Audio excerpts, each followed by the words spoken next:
ساعات اجلس لحالي اقعد فيها افكر اتذكر اشي كتير اقول فيها معك مقصرة ندم على ما اعترفت فيها عشان الدمعة علقت فيها امالك كنت تقيد الدرب الشمعة يا عمر ابغاك تكون احسن واحد في الكون وهذا كلامك اليوم بعيونك حاول اني اكون حبيب اسمعي بدي عينك في عيني انا عند حزن ظنك على ايام تشوفين انسان اللي تمنيتيه على كتر غلط تحملتيه صدقيني يا العزيز اني بحبك زي ما انت تحبيني امانة ما ابغى اشوفك زعلانة مني في يوم ما ابغى اشوفك مهموم مني لانك بالنسبة لي انت الحب الحقيقي اتوقع من غيرك ما اقدر اكمل طريقي كل همك في الدنيا انك تشوفيني بفهمك ان شاء الله يومك قبل يومك قبل يومك يا يمه حبيتك وسكنتي في داخل قلبي يا يمه عمري ما انسى حبك وعطفك يا يمه الله لا يحرمني منك يا أغلى ما عندي. أصحاب نص الليل أرفع راسي عن الوسادة أسمع صوت خفيف في البيت كما هي العادة أقرب من الصوت أروح أفتح الباب أشوف أمي بتقرأ قرآن وتصلي على السجادة حسيت بساعات سمعت تدعيله لأخواني صدقني أنا نايم طول الليل وهي سهرانة عشانة من ورانا تدعيلنا وتتمنى آماني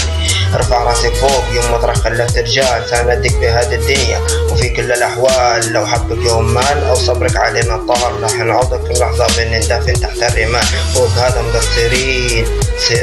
ما بنتمنى رد جمالك يوم ما طول هذا السنين كل همك في الدنيا انك تشوفيني في القمة ان شاء الله يومك قبل يوم يا يمه حبيتك وسكنتي في داخل قلبي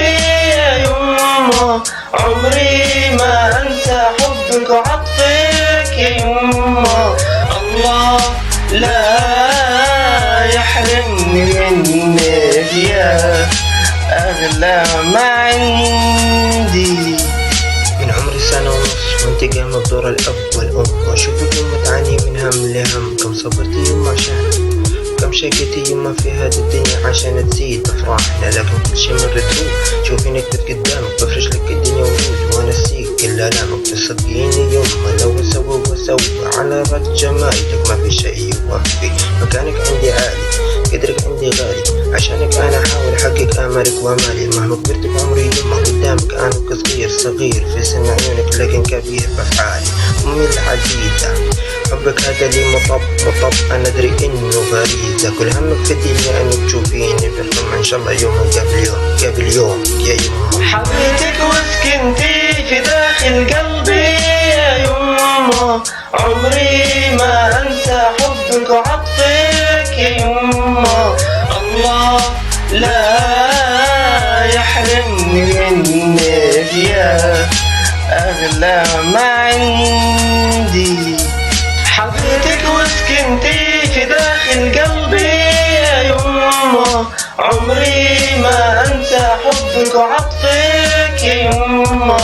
الله لا يحرمني منك يا أغلى ما عندي. رفع وفراغ